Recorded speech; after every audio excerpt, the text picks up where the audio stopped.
வாழ்க. குருவே துணை. சிந்தனையை உடல் நலத்தை சீரமைத்து உய்வித்த குருவே வாழ்க. குருவே துணை. வேதாத்திரியம் வாழ்க வளமுடன். இன்று வரை தோன்றிய அனைத்து சித்தர்களும் மகான்களும் மற்றும் வேதாத்திரிய கோட்பாடுகளை அர்ப்பணிப்போடும் உலகெங்கும் பரப்பும் வேதாத்திரிய நட்புலங்களும் சூக்குமமாய் சூழ்ந்த இன்றைய தவ நிகழ்வை வழிநடத்தட்டுமாக. இன்றைய தவ நிகழ்வை இறைவணக்கம் மற்றும் குருவணக்கத்தோடு இனிதே துவங்குவோம். இறைவணக்கம் பாட அருள்நெறி சிவசங்கரி அம்மா அவர்களை அன்புடன் அழைக்கின்றோம். வாழ்க வளமுடன். இறைவணக்கம். ஆதி எனும் பரம்பொருள் மெய்யெழுச்சி பெற்று அணுவென்ற உயிராகி அணுக்களி கூடி மோதி இணைந்து இயங்குகின்ற நிலைமைக்கேற்ப மூலகங்கள் பலவாகி அவை இணைந்து பேதித்த அண்ட கோடிகளால் மற்றும் பிற இடை உணர்தல் இயக்கமாகி நீதி நெறி உணர் மாந்தராகி வாழும் நிலை உணர்ந்து தொண்டாற்றி இன்பம் காண்போம். வாழும் நிலை உணர்ந்து தொண்டாற்றி இன்பம் காண்போம். வாழ்க வளமுடன். வாழ்க வளமுடன். குரு வணக்கம். அந்த மதில் உருவெடுத்து அறிவை பெற்று அவ்வறிவு ஒன்று முதல் ஆறதாகி கொண்ட மேலாம் இவ்வுருவில் குறிப்பில்லாமல் கோடான கோடி எண்ணி அனுபவித்து கண்ட பலன்கள் எறிய நினைந்தேனப்போ கருத்துணர்த்தி கனல் மூட்டி கருவாம் ஞான குண்டலினி எனும் என் மெய்யுணர்வெழுப்பி குறித்து நீ அறிவித்த குருவே அன்பே. வாழ்க வளமுடன். நாடி சுத்தி. வாழ்க வையகம். வாழ்க வையகம். வாழ்க வளமுடன். இன்று நமக்காக அருமையானது நித்யானந்த தவம் நடத்திய அருள்நெறி சிவசங்கரி அம்மா அவர்களை வாழ்த்துவோம். அருள்நெறி சிவசங்கரி அம்மா அவர்கள் வாழ்க வளமுடன். அவர்களின் அன்பு குடும்பம் வாழ்க வளமுடன். அவர்களின் உடல்நலம், மனவளம் மற்றும் அவர்களின் ஆன்மீக தொண்டு வாழ்க வளமுடன். வாழ்க வளமுடன். வாழ்க வளமுடன். தொடர்ந்து திருப்பாவை பாடலும் மாக்குளமாய் விளைந்த மதிவிருந்து பாடலும் பாடலை வாசித்தவுடன் அருள்நெறி பழனிசாமி அவர்கள் அதற்கு விளக்கம் அளிப்பார்கள். ஒரு மணி நேரம் பாடலை ஷேர் செய்கிறேன். சரிங்க.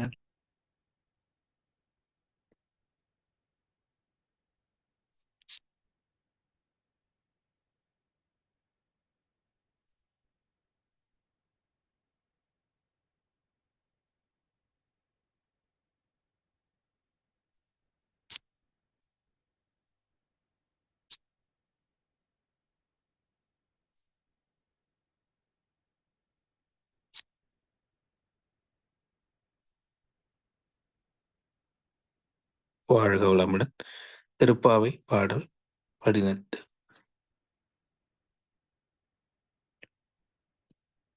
உந்து மத கலின்கட்கு தன் ஓடாத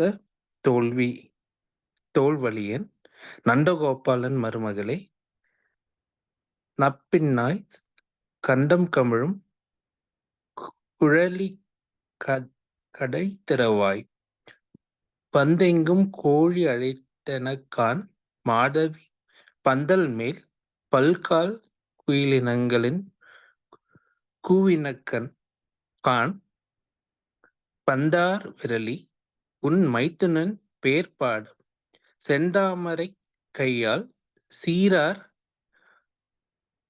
வளையொலிப்ப வந்து திறவாய் மகிழ்ந்தோர் எம்பாவாய். மாக்கோலமாய் விளைந்த மதிவிருந்து அறிவன் நிலை கதிரவன் காலத்தை காணாத விண்மீன் போல் புதிர் போன்ற அறிவு நிலை புலன் இயங்குங்கால் தோன்றா. வாழ்க வளமுடன். இப்பாடலுக்கு விளக்கமளிக்க பேராசிரியர் பழனிசாமி ஐயா அவர்களை அன்புடன் அழைக்கின்றோம். வாழ்க வளமுடன் ஐயா. வாழ்க வையகம், வாழ்க வையகம், வாழ்க வளமுடன். குரு வாழ்க, குருவே துணை. சான்ற பிறப்புகளே, திருப்பாவை பாசுரம் 18. மதம் கொண்ட யானையை கூட புறமுதுகிட்டு ஓடாமல் எதிர்த்து நின்று போரிடக்கூடிய தோல் வலிமை உள்ள நந்தகோபாலனின் மருமகளே நப்பின்னை, வாசனை சேர்ந்தும் கூந்தலை உடையவளே, உன் இல்லத்தின் வாசல் கதவை திற. கோழிகள் கூவும் ஒளி நாலாபுரத்தில் இருந்தும் கேட்கிறது. குறுக்கத்தை கொடியின் மேல் அமர்ந்து குயில்கள் பாடத் துவங்கிவிட்டன. பூப்பந்தை போன்ற மென்மையான விரல்களை கொண்டவளே, உன் கணவனின் புகழ் பாட நாங்கள் வந்துள்ளோம். அளவு மாறாத உன் அழகிய வளையல்கள் ஒலிக்க செந்தாமரை கையால் உன் வாசல் கதவை திறந்தால் எங்கள் உள்ள மகிழ்ச்சி அடையும்.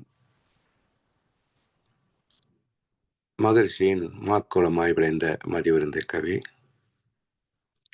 அறிவின் நிலை. கதிரவன் காலத்தை காணாத வெண்மேன் போல் சூரிய வெளிச்சம் வந்த பிறகு வானத்திலே சந்திரனையும் பார்க்க முடியாது, வெண்மீன்களையும் பார்க்க முடியாது. அதுபோல புதிர் போன்ற அறிவு நிலை புலன் இயங்குங்கால் தோன்றா. புதிர் போன்ற அறிவு நிலை மேலோட்டமாக பார்க்கின்ற போது வேறொரு பொருளை காட்டலாம், அல்லது பொருள் விளங்காமல் போகலாம். ஆனால் உட்பொருளாக ஒரு கருத்து அடங்கியிருக்கும். அப்படி புதிர் போன்ற அறிவு நிலை, அறிவு இல்லாத இடம் கிடையாது. நம்மிடத்தில் அந்த அறிவு மனமாக எழுச்சி பெறுவதனால் நாம் மனதை தான் பிரதானமாக கை கொள்கின்றோமே தவிர, மனதின்படி வாழ்கின்றோமே தவிர, மனதுக்கு உட்பொருளாகிய அறிவை பற்றி நாம் தேடுவதும் இல்லை. அதனுடைய மறைபொருள் இயக்கத்தை புரிந்து கொள்வதற்கு மக்கள் முயற்சி செய்வதும் இல்லை. இந்த குறைபாட்டினால்தான் புலன் இன்பங்களே சாஸ்வதம் என்ற ஒரு மயக்கம் நம்முடைய சமுதாய வாழ்க்கையிலே ஆணித்தரமாக எங்கும் நீக்கமற விரிந்து கிடக்கிறது. நீங்க பொதுவாக எந்த மனிதனுடைய வாழ்க்கையின் நோக்கம் என்ன என்று ஒரு வினா எழுப்பினால் ஒவ்வொருவரும் சொல்லக்கூடிய பதில் என்னவாக இருக்கும்? நல்லா படிக்கணும், நல்ல வேலையை பார்க்கணும், அல்லது நல்ல ஒரு தொழில் அமைத்து கொள்ளணும், நல்ல ஒரு சிறந்த அழகான ஒரு பெண்ணை மனைவியாக ஏற்றுக்கொள்ளணும், பிறகு இல்லறத்திலே நல்ல குழந்தைகளை பெறணும், அவர்களை வளர்த்து ஆளாக்கி நல்லபடியாக படிக்க வைக்கணும், இதனோடு சேர்ந்து ஒரு பெரிய வீடு, ஒரு வீடோ முடிந்தால் 4 வீடோ கட்டி வாடகைக்கு விடணும். முடிஞ்ச சுவிஸ் பேங்க் வரைக்கும் அக்கௌண்ட் வச்சு பேலன்ஸ் சேர்த்திக்கணும். இதைத்தான் நோக்கமாக சொல்வார்களே தவிர ஒரு நிறைவான வாழ்க்கையை நாம் வாழ வேண்டும் என்று யாரும் சொல்ல மாட்டார். ஏன் என்றால் அந்த நிறைவு என்பது எங்கே கிடைக்கும் என்ற ஒரு தேடலோ விளக்கமோ நமக்கு யாரும் சொல்வது இல்லை. மக்கள் மீது குறை சொல்லக்கூடாதுங்க. ஏன்னா நமக்கு நாம் வாழ்கின்ற வாழ்க்கைக்கு தேவையான அனைத்து செய்திகளும் 99% வெளியிருந்து உள்ள வருவதுதான்.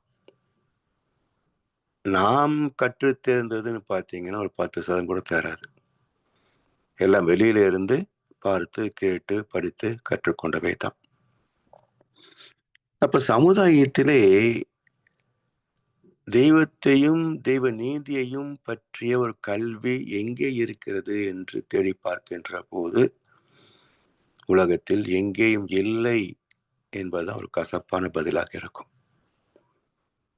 பள்ளி கல்லூரிகளிலே நமக்கு எழுத்தறிவு தொழிலறிவு கல்வி தர்றாங்க. ஓரளவுக்கு சமுதாய பண்பாடு, நாங்கள் இப்படித்தான் செய்வோம் என்று சடங்கு முறைகளை கொஞ்சம் தாய் தந்தையும் பிறகு சமுதாயத்திலேயும் நாம் கற்றுக்கொள்கின்றோம். சிறப்பு கல்வி அதையும் இன்ஸ்டிடியூஷன்ஸ் மூலமாக சமுதாயமே கற்றுத்தருகிறது. ஆனால் தெய்வத்தை பற்றியோ தெய்வ நீதியை பற்றியோ கற்றுத்தர வேண்டிய பொறுப்பை ஏற்றுக்கொண்ட மதங்கள், மத தலைவர்கள் எங்கேயாவது தெய்வத்தை பற்றி விளக்குகிறார்களா? தெய்வ நீதியை மதித்து வாழ வேண்டும் என்று தெளிவாக பேசுகிறார்களா? எங்கேயும் சொல்றது கிடையாது.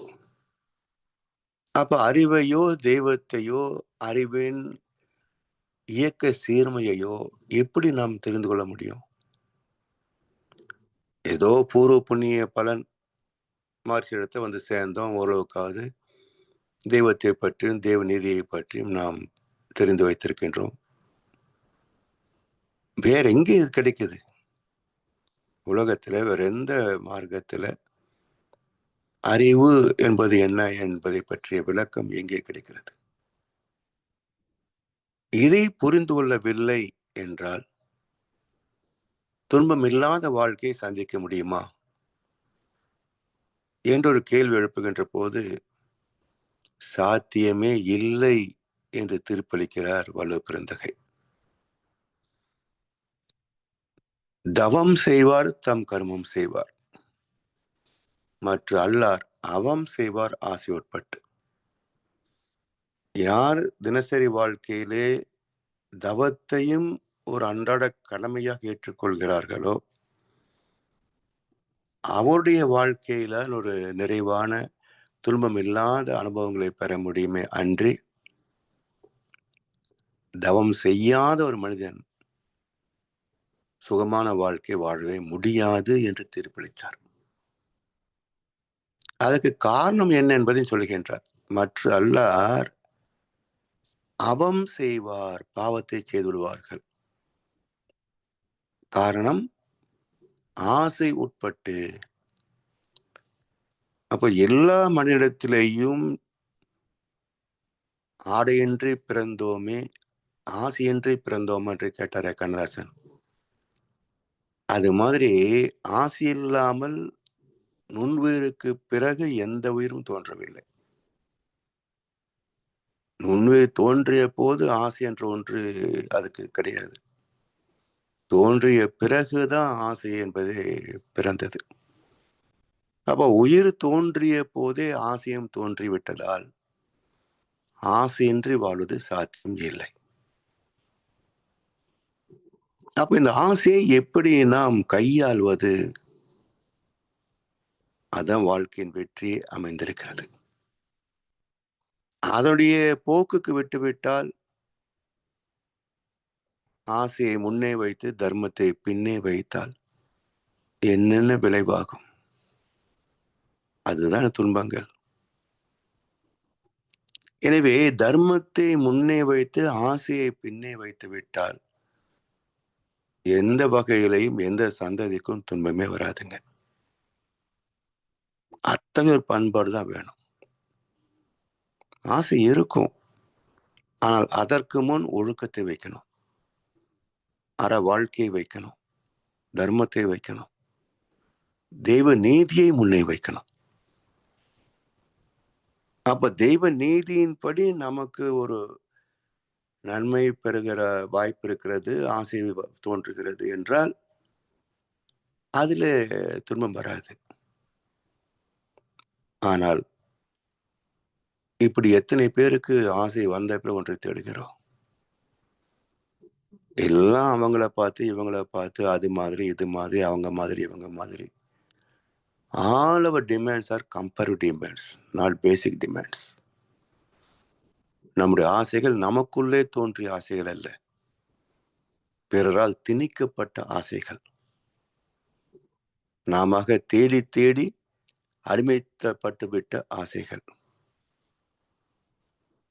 அப்போ அந்த ஆசை வயப்பட்ட வாழ்க்கையை தேடித்தான் ஓடிக்கொண்டே இருக்கிறோமே தவிர அறிவு வயப்பட்ட வாழ்க்கையை பற்றி சிந்திப்பதற்கு எங்கே நமக்கு தெரியும்? யார் வலியுறுத்தி சொல்கிறார்கள்? அப்போ படிச்சு வேலைக்கு போய் கல்யாணம் பண்ணி குழந்தையை பெற்று சொத்து சேர்த்து செத்து போகின்ற 6 அம்சங்களில் அடகு போன வாழ்க்கை. இதை தவிர்த்து ஒரு சிந்தனையே மக்களிடத்துல கிடையாது. அப்போ ஆசை வருகின்ற போது வாசல் ஒன்று இருக்கும், ஆசை கொண்ட நெஞ்சம் தனில் வழி 2 இருக்கும் என்ற கண்ணதாசன். வாசல் ஒன்று, ஆசை கொண்ட நெஞ்சம் தனில் வழி 2 இருக்கும். செயலுக்கு தக்க விளைவு ஒரே வாசல் தான், ஆனா வழி 2, ஒன்று தர்மம், இன்னொன்று அதர்மம். அறத்தின்படி ஒரு செயலை செய்கின்ற போது அது நல் விளைவு மட்டுமே தரும். அறத்தை புறக்கணித்து விட்டு ஆசையின் கைப்பாவையாகி செயல்படுகின்ற போது அங்கே இன்பமும் தோன்றலாம், துன்பமும் வரலாம். வழி 2 இருக்கும். இது எல்லாம் புரிந்து கொள்வதற்காகத்தான் சிந்தனையாளர்கள், எழுத்தாளர்கள் இவர்களெல்லாம் எங்கிருந்து நமக்கு கருத்துக்களை சொல்றாங்க? புராணங்கள், இதிகாசங்கள், திருக்குறள். நமக்கு முன்னால் வாழ்ந்த ஞானியரின், சான்றோர் பெருமக்களின் கருத்துக்களைத்தான் எழுத்தாளர்களும் கவிஞர்களும் கையாளர்களே தவிர வேறு ஒன்றும் கிடையாது. அப்போ இந்த இயற்கை விதியை நடத்தி கொண்டிருப்பது எது என்றால், நமக்குள்ளாகவே எது மனமாக இயங்குகிறது என்று ஆராய்ந்து பார்த்தால் அறிவே தான் மனமாக இயங்குகிறது. ஏன்னா மனம் என்ற ஒரு தனித்தன்மை கிடையாது. நாம் பேசுகிறோம். இப்ப மனம் என்றால் என்ன என்று கேளுங்களேன், சைக்காலஜி டிபார்ட்மெண்ட்டே இருக்கு, மன நோய் வல்லுநர்கள் என்றெல்லாம் போர்டு போட்டுக்கிறாங்க. அவரிடத்திலே மனம் என்றால் என்னன்னு கேளுங்க, என்ன விடை சொல்லுவாங்க பார்ப்போம். What's the definition for mind? இல்ல, மனையல் புத்தகத்திலேயே மனசுக்கான டெஃபினிஷன் கிடையாது. இன்னும் சொல்ல போனா சில மருத்துவர்கள் மனம் என்பதை ஏற்றுக்கொள்வதில்லை. அது எங்க இருக்குன்னு கேட்பாங்க. இப்ப மனம் என்பது என்ன? மனசுல இருந்து எண்ணங்கள் தோன்றுகிற சொல்கின்றோம். அப்ப அனுபவங்களின் பிரதிபலிப்பு தானே மனசு. அப்ப அனுபவங்கள் எல்லாமே செயல்களின் பதிவு தானே. அப்ப மனம் என்பது எங்க இருக்கு? ஒரு பிரதிபலிப்பு இயக்கம், அவ்வளவுதான். எதை உள்ளே போட்டோமோ அதை எடுத்து காட்டும். எதை உள்ளே போட்டோமோ அதை எடுத்து காட்டும். அதைத்தான் நமக்கு எண்ணங்களாக தோற்றுவிக்கும். எண்ணம், ஆசை, கோபம், கவலம் என்ற குணங்களாக பரிணமிக்கும். அவ்வளவுதான். அப்ப செயல்களின் பதிவின் பிரதிபலிப்பு தானே மனசு என்றால், செயலுக்கு தக்க விளைவு, இதை நிச்சயிக்கின்ற ஒரு தலைமை யார்? அதான் பகவத்கீதை என்ன சொல்கிறது? வினை பலன், வினை தலைமை, இவற்றை இறைவன் உலகுக்கு உண்டு பண்ணவில்லை, இயற்கையை இங்கனம் சேவிக்கிறது. இந்த ஸ்லோகத்தை படித்த உடனே நமக்கு ஒரு கேள்வி வரும்.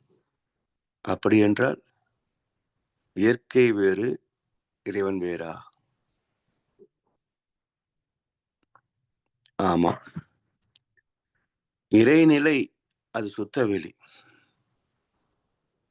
அது எழுச்சி பெற்று இயக்கத்தில் வருகின்ற போதுதான், அறிவே இயக்கமாக வருகின்ற போதுதான் அந்த இயக்கத்திற்குள் ஒரு சீர்மை, ஒரு விதி அமைகிறது. அப்போ அறிவின் எழுச்சி, வேகம், இயக்கம், அந்த இயக்கத்திற்குள் அறிவின் வெளிப்பாடு சீர்விளைவு. சீர்விளைவாய் காந்த வழி திகழும் வரலாற்றில்.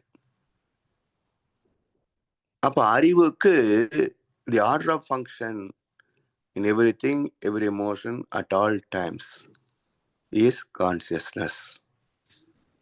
ஒழுங்கு என்று ஒரு பெயர் உண்டு, இன்பம் என்ற ஒரு விளைவு உண்டு. அப்ப அறிவின்படி வாழ வேண்டுமே தவிர, அறிவின் அனுபவங்கள் பல வகை, தீது நன்று என்ற 2 பிரிவுகளிலே அடங்கும். நன்றின் விளைவு சுகம், தீதின் விளைவு துக்கம். இப்போ அறிவு செயலுக்கு வந்த போது அது அறிவாகவே வெளிப்பட்டதா என்றால் இல்லை. நுண் உயிர் தோன்றிய போது அறிவின் நிலை என்ன? உணரும், ஜஸ்ட் சென்சிங், அவ்வளவுதான். அடுத்து புழு வருகின்ற போது சுவையை அறிகிறது. இரும்பு கரையான்ல தான் பார்வை, வாசனை அறிகிறது. ஊர்வனவற்றில் தானே ஓசை அறிகிறது. பிறகுதானே 5 ஜீவராசிகள். அதன் பிறகு மனிதனாக வருகிறோம்.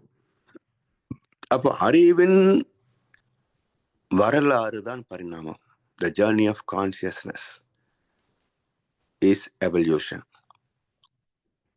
அப்ப இந்த வரலாற்றில் பெற்ற அனுபவங்களிலே அறிவுக்கு குணங்களாக வெளிப்படுகின்றன. அறிவு இயக்கத்தில் பெற்ற அனுபவங்கள், அதன் தாக்கமே மனம், குணங்கள், எண்ணங்கள்.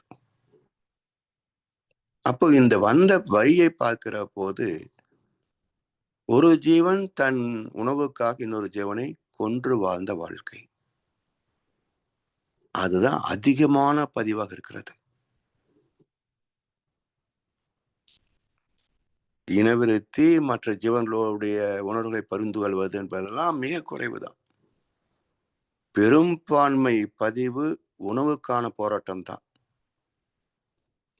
அதே போலத்தான் இன்றைக்கு உலகம் எப்படி இயங்கிக் கொண்டிருக்குதுன்னு பார்த்தீங்கன்னா, அடுத்தவுடைய உழைப்பை சுரண்டு, அடுத்தவுடைய பொருளை சுரண்டு,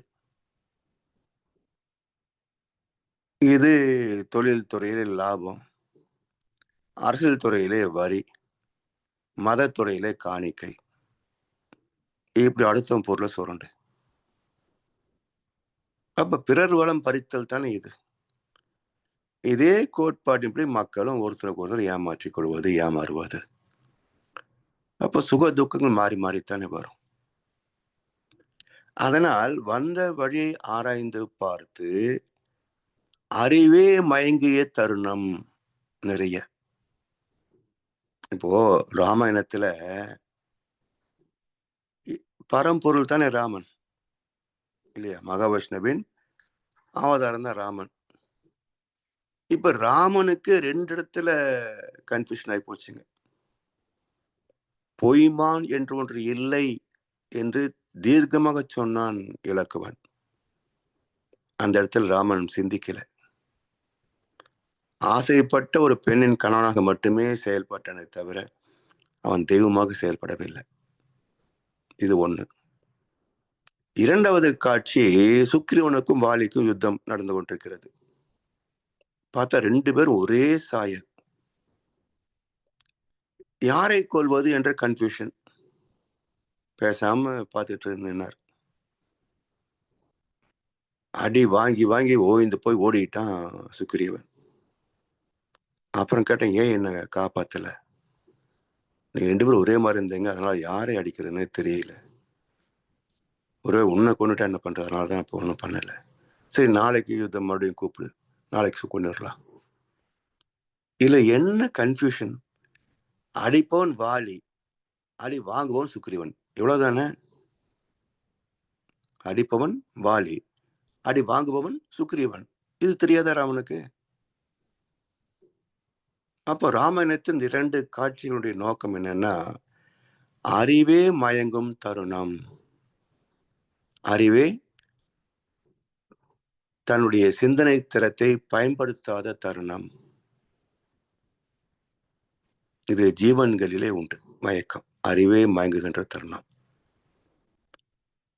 அப்ப அந்த அறிவின் மயக்கத்தை தெளிவைப்பது எது? அறிவு தன்னை அறிந்துவிட்டால் தெளிவு பெற்றுவிடும். எப்படி அறிய முடியும்? அறிவு கூட்டல் அனுபவங்கள் தான் மனசு. அறிவு கூட்டல் அனுபவங்கள், அதுதான் மனசு. அப்ப இந்த மனதில இருந்து அனுபவங்களை நீக்கிவிட்டால் அறிவு தானே. அப்போ மனதுக்கு மூலம் அறிவு.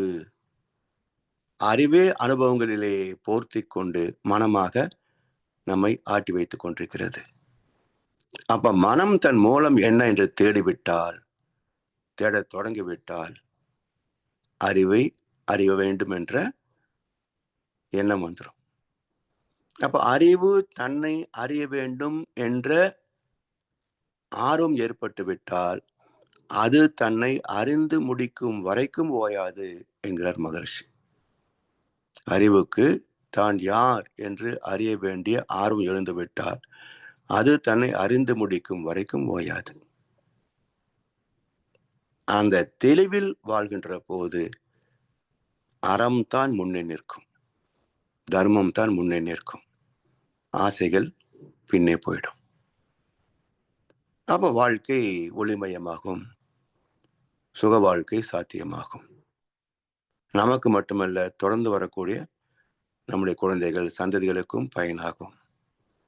எனவே அறிவை அறிவதுதான் வாழ்க்கையின் நோக்கம் என்ற கருத்தை ஒரு 2 வரிகளிலே மகரிஷி அவர்கள் சுருக்கமாக மார்கழி மாதத்திலே மக்களுக்கு ஒரு அறிவுரையாக சொல்ல, அதை மகரிஷியுடைய வாழ்க்கை துணைவியார் மாக்கோலமாய் வரைந்து வைக்க, அதை இன்றைக்கு நாம் சிந்திப்பதற்கு வாய்ப்பு கிடைத்த அனைவருக்கும் நன்றி பாராட்டி இன்றைய உரையை நிறைவு செய்கின்றோம். வாழ்குளமுடன், வாழ்குளமுடன், வாழ்க வையகம். வாழ்க வளமுடன் ஐயா. அருமையான கருத்து ஐயா. அறிவின் மேன்மை தலைப்பை ஃபுல்லா சிந்திச்சு உரை நிகழ்த்தின மாதிரி இருந்துச்சு. நன்றிகள். இன்று நமக்காக திருப்பாவை பாடலுக்கும் மாக்கோலமாய் விளைந்த மதிவுருண்டு பாடலுக்கும் விளக்கங்களுடன் அருமையான உதாரணங்களுடன் விளக்கமளித்த பேராசிரியர் பழனிசாமி ஐயா அவர்களை வாழ்த்துவோம்.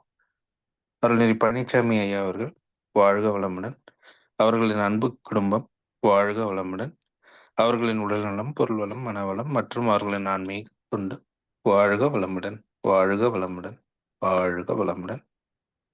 பாடல்கள் பாடி நிறைவு செய்யும் தருணம் வேதாத்திரிய பாடல் பாட அருள்நெறி சிவசங்கரி அம்மா அவர்களே அன்புடன் அழைக்கின்றோம்.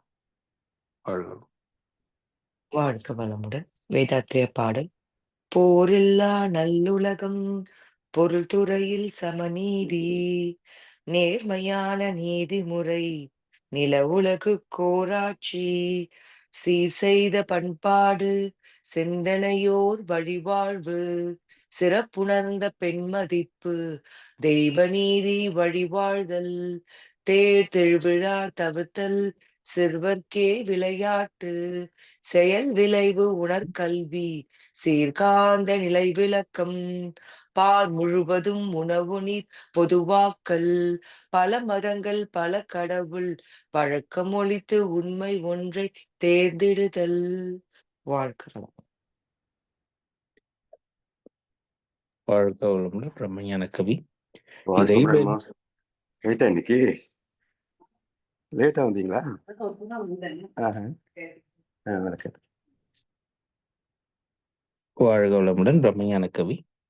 இறைவெளியே தன்னிருக்க சூழ்ந்தெழுத்தும் ஆற்றல், இதன் திணிவு மடிப்பு விழ சுழலும் நுண்விண்ணாம், நிறைவெளியில் விண் சுழல நெருக்குகின்ற உரசல், நிலைவெளியில் எழுப்புகின்ற நேரலைகள் காந்தமாம், மறைபொருளாம் காந்தம் தன் மாத்திரைகள் ஐவகை, மலைக்காதீர் விண்கூட்டம் மாபூதம் ஐந்துமாம், முறையாய காந்த அலை மனமாம் உயிர் உடல்களில் மதி உயர்ந்து உண்மை பெற மாபிரம்ம ஞானமாம், மாபிரம்ம ஞானமாம்.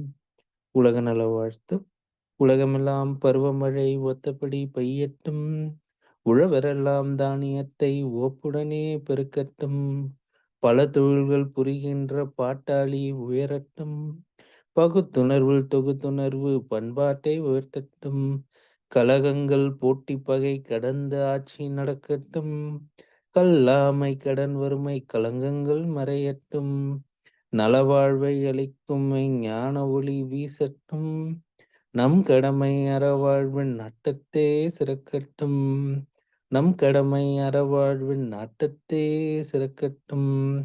வாழ்க வையகம், வாழ்க வையகம், வாழ்க வளமுடன். வாழ்க வளமுடன். இன்றைய தவத்தில் கலந்து கொண்ட அன்பர்கள், தவத்தை வழி நடத்தியோர், நச்சிந்தனை ஒழுங்க பாடல்கள் பாடியோர் அனைவரும் வாழ்க வளமுடன். அவர்களின் அன்பு குடும்பம், அவர்களின் உடல் நலம், மனவளம், பொருள்வளம், அருள் தொண்டு, ஆன்மீக தொண்டு, வாழ்க வளமுடன், வாழ்க வளமுடன், வாழ்க வளமுடன். இத்துடன் இன்றைய காலை தவம் நிகழ்வு மகிழ்வோடு இனிதே நிறைவு பெறுகின்றது. இறையருளும் குருவருளும் நம் அனைவரையும் எப்பொழுதும் சூழ்ந்திருந்து நம்மை இந்த இறைநிலை உணர்பயணத்திலே சிறந்த முறையிலே வழிநடத்தட்டும் என அனைவரையும் வாழ்த்தி வணங்கி என்று கூறி அமைகிறோம். வாழ்க வையகம், வாழ்க வையகம், வாழ்க வளமுடன்.